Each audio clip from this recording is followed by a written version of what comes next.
Paano kung ang Iglesia ni Cristo ay naging ganap na pandaigdigang relihiyon bago pa man dumating ang internet, social media at digital age?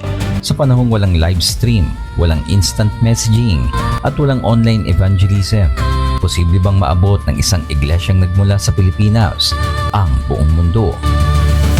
Sa pagbabalik tanaw sa isang alternatibong kasaysayan, masusukat natin kung ang Iglesia ni Cristo ay nakaangkla ba sa makabagong teknolohiya o sa isang mas matibay at mas malalim na pundasyon. Samahan niyo ko dito lang sa Ingo News Commentaries.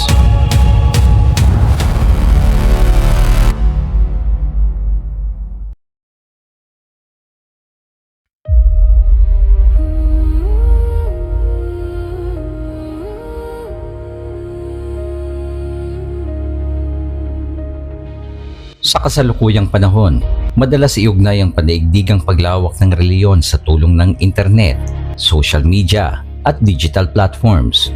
Para sa marami, ang global reach ay halos imposibleng makamit kung walang teknolohiya. Ngunit paano kung ang Iglesia ni Cristo ay naging pandaigdigang reliyon bago pa man dumating ang internet at digital age?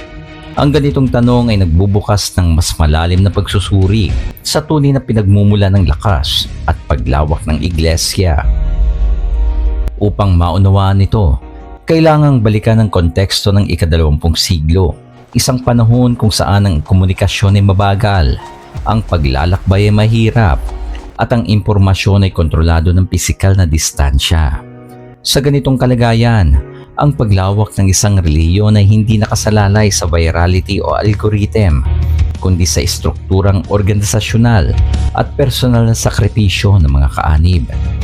Kung ang Iglesia ni Cristo ay naging pandaigdigan sa panahong ito, malinaw na ang pangunahing instrumento ng paglawak ay ang sistematikong pangangatsiwa at mahigpit na pagkakaisa.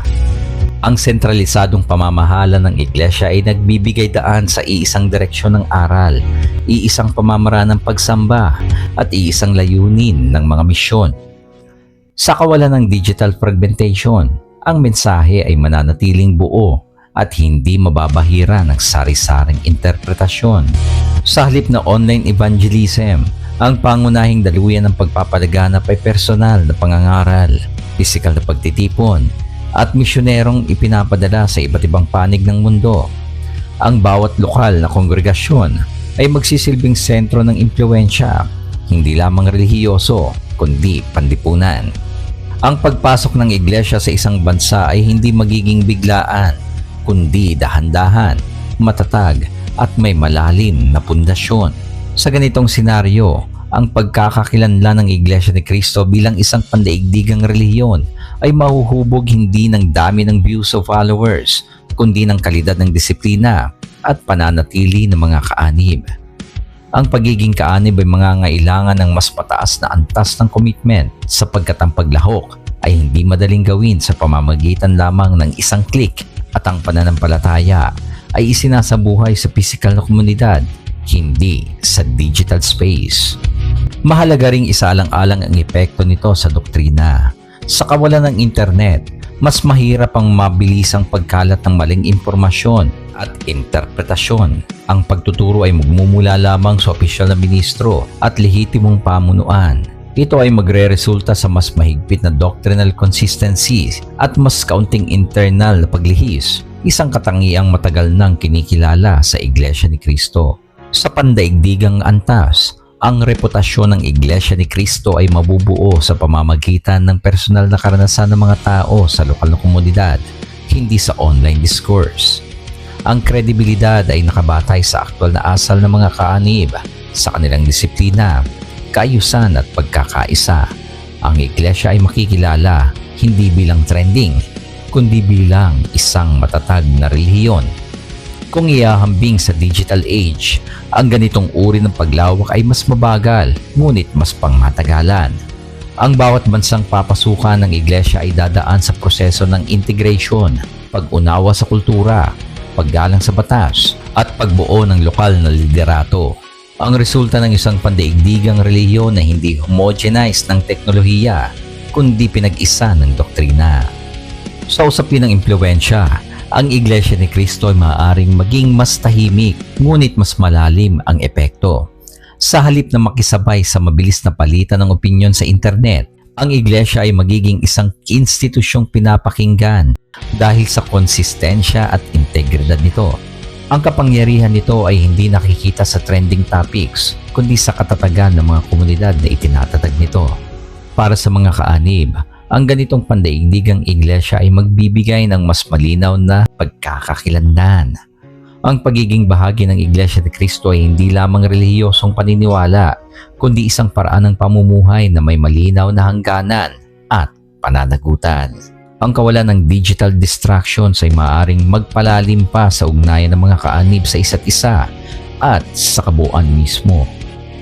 Sa kabuuan, ang tanong kung paano kung naging pandaigdigang relihiyon ng Iglesia ni Cristo bago pa ang digital age ay naglalantad ng isang mahalagang katotohanan. Ang tunay na lakas ng Iglesia ay hindi nakasalalay sa teknolohiya. Ang teknolohiya ay maaring maging kasangkapan, ngunit hindi ito ang pundasyon. Ang pundasyon ay doktrina, kaayusan at pagkakaisang hindi kayang palitan ng anumang makabagong imbensyon ng mga tao.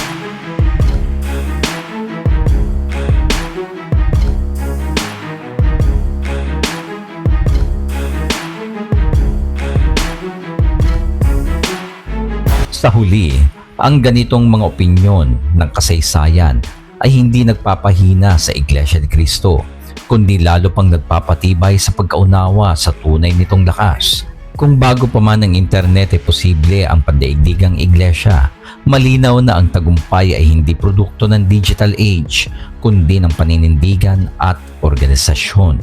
Ngayon, sa panahong dominado ng teknolohiya, mas mahalagang itanong, paano ginagamit ang mga ito nang hindi isinasakripisyo ang identity?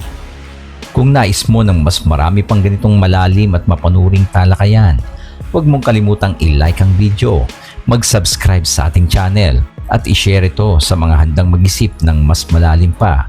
At huwag niyo rin sanang kalimutang mag-subscribe sa mga opisyal na channel ng Iglesia ni Cristo.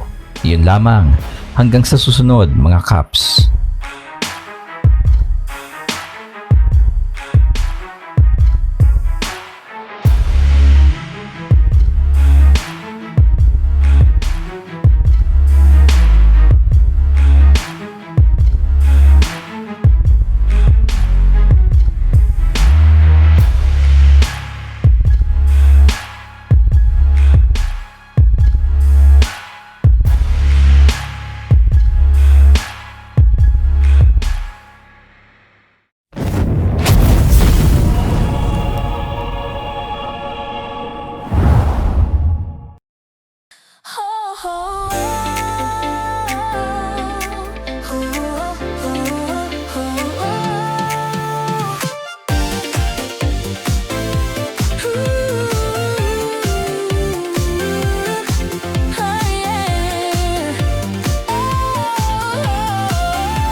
Gabay ng kapatid sa bawat pagtuklas, di ako nag-isa, may tiwalang buo, sabay-sabay sa saya.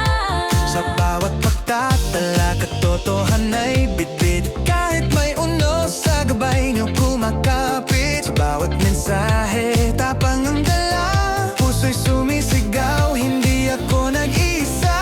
Sa bawat hakbang, kayo ang ritmo, taglay ang tapang pagulat ay totoo. Salamat mga kapatid, sabay-sabay sumayaw, sa katotohanan tayo'y iisa ang galaw. Sa bawat suporta, puso'y nag-aalab-lab. Salamat, salamat sa inyong paglingap. Sa balitang mabigat,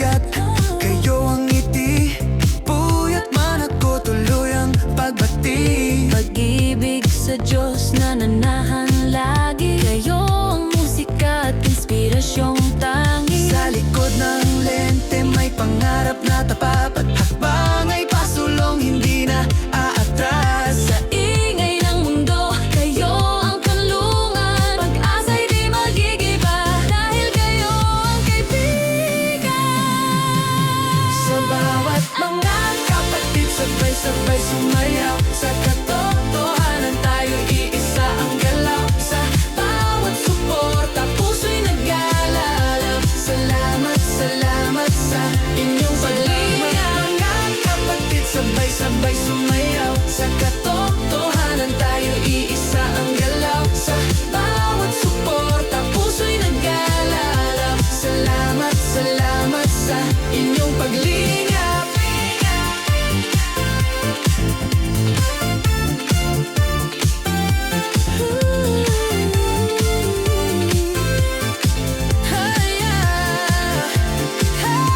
Salamat mga kapatid. Salamat mga